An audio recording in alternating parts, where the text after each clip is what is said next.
Welcome to the deep dive.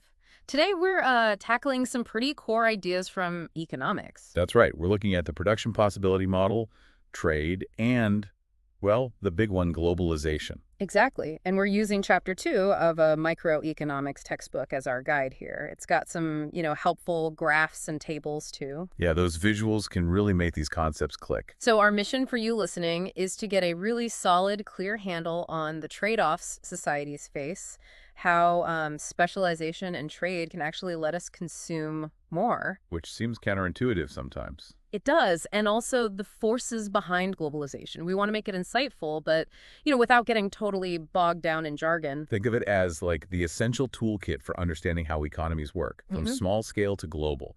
It might change how you look at the news, even everyday stuff. Okay, sounds good. So let's dive right into this production possibility model, the PPM. What's the main idea there? Well, fundamentally, the PPM is all about scarcity.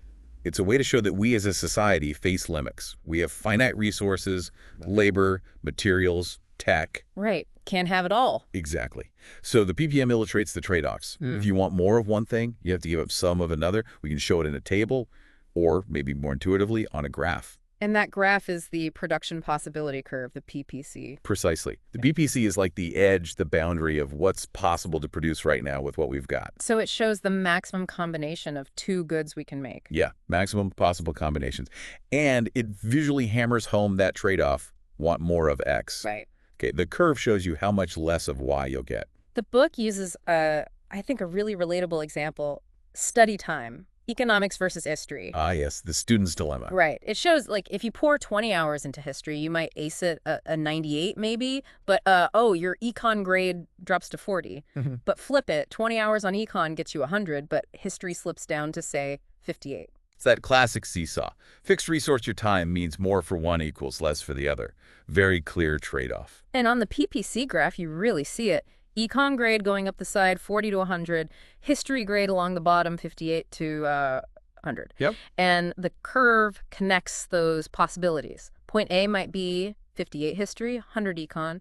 Point B may be 66 history, 88 econ, which it says is like 16 hours on econ, 4 on history. Right, and it slopes down through other points like 78, 70, that's the 10 hours each split, all the way to, focusing only on history. So 94, 46, 98, 40, and finally 100 history, 0 econ. Exactly. And any point on that curve means you're being efficient with your study time. You're getting the best possible grade combo. Okay. But the big takeaway is twofold. One, there are limits your 20 hours. Two, every choice has an opportunity cost. The grade you're not getting is high because you chose to focus elsewhere. That's the cost. Yeah. You give up potential history points to get more econ points, or vice versa. Okay, that makes sense. Now, the book then brings in increasing opportunity costs. This sounds like, well, it gets harder the more you specialize. That's a really good way to put it, actually. You've hit on something key. Increasing opportunity cost means that as you produce more and more of one specific thing, the amount of the other thing you have to sacrifice tends to get bigger and bigger. The example they use is the classic guns and butter, military spending versus consumer goods. A standard but effective illustration. So the table shows like 0% resources to guns means 0 guns, but you get, say, 15 pounds of butter. Right, maximum butter. Then shift 20% to guns, you get 4 guns, and butter drops just a bit to 14 pounds. Not a huge sacrifice yet, but push it further. Say 80% resources for 11 guns. Now you're down to only 5 pounds of butter. That's a big drop for those last few guns. Exactly. See how the cost measured in lost butter escalates. To get those first few guns, you give up only a little butter. To get the last few, you sacrifice a lot of butter. And going all in, 100% resources, 12 guns, means 0 butter. That's increasing opportunity cost right there. And visually, on the PPC graph, this is why the curve usually bows outwards. So it's outwards, not a straight line. Right. A straight line would mean constant opportunity cost, giving up the same amount of butter for every extra gun. The outward bow shows that cost increasing. Okay, so why does that happen? Why isn't it just a simple one-for-one trade all the way? It boils down to resources not being perfectly interchangeable. Think about it. Some resources are just better suited for making butter, like dairy cows, farmland, dairy farmers. Right.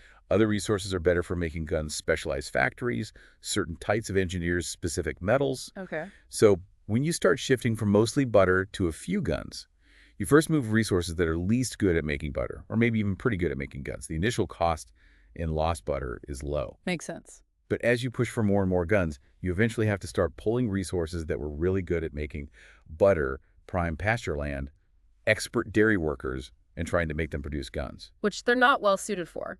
Exactly. So you lose a lot of potential butter for each additional gun you gained at that point. It's like trying to get a historian to teach advanced physics they could try, but it wouldn't be very efficient. Got it. That makes perfect sense. And that idea about resources being better suited for one thing over another, that leads to comparative advantage, doesn't it? Precisely. Comparative advantage is the reason for increasing opportunity costs.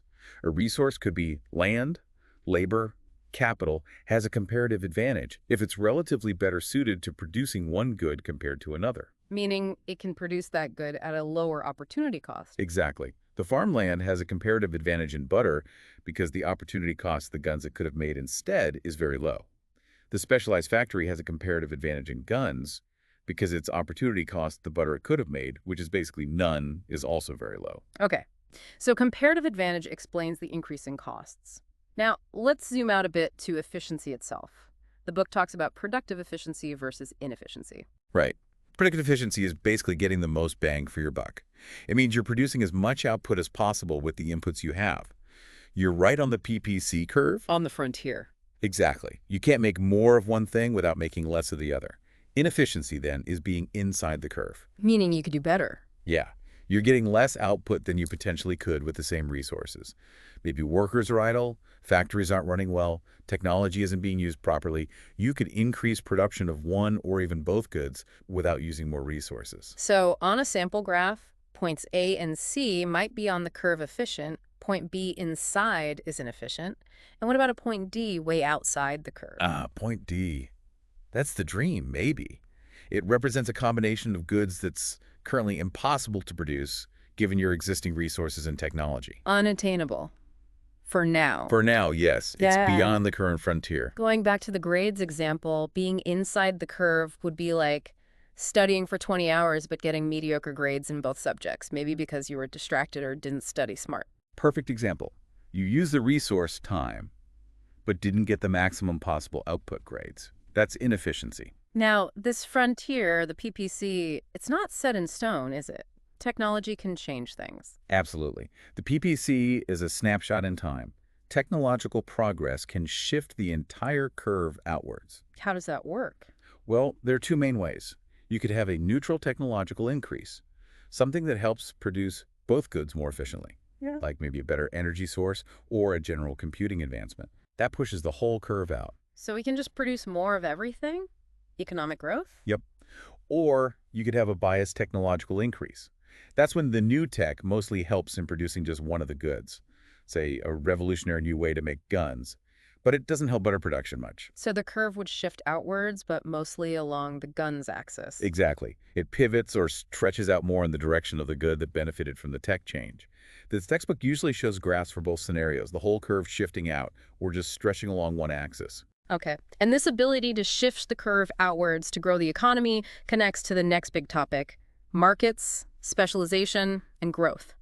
There's that really dramatic graph in the book showing per capita income over centuries. Oh yeah, the hockey stick graph. It's pretty stunning. It really is flat, flat, flat for like 1,700 years, just incredibly low income per person.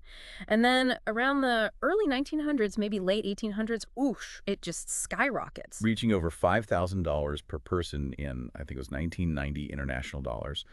A massive, unprecedented increase in living standards for many. And the book ties this explosion directly to the rise of markets, people specializing in jobs, more trade, and competition. How did those things create such growth? Well, it goes back to comparative advantage and efficiency. Markets allow people and businesses to specialize in what they do best, what they have a comparative advantage in. Like the farmer farms, the baker bakes. Exactly. Specialization builds up expertise and efficiency. You get really good at your one thing. Then, trade lets these specialists swap their goods and services. The farmer trades food for bread, tools, whatever. So everyone gets access to more stuff than if they tried to do everything themselves. Precisely. Trade allows us to benefit from other people's specialization. And competition acts as a constant spur. Businesses have to keep improving, innovating, finding efficiencies, lowering prices, or they lose out. All of this pushes that PPC outwards over time. It sounds like trade is really central here. The book states clearly, voluntary trade benefits both parties. How does the PPC help us see that? Okay, so think about two countries, or even two people, before trade. Each one is stuck consuming only along their own individual PPC. They can only have what they make themselves. Limited by their own production frontier. Right. But now, let them specialize based on comparative advantage and trade with each other.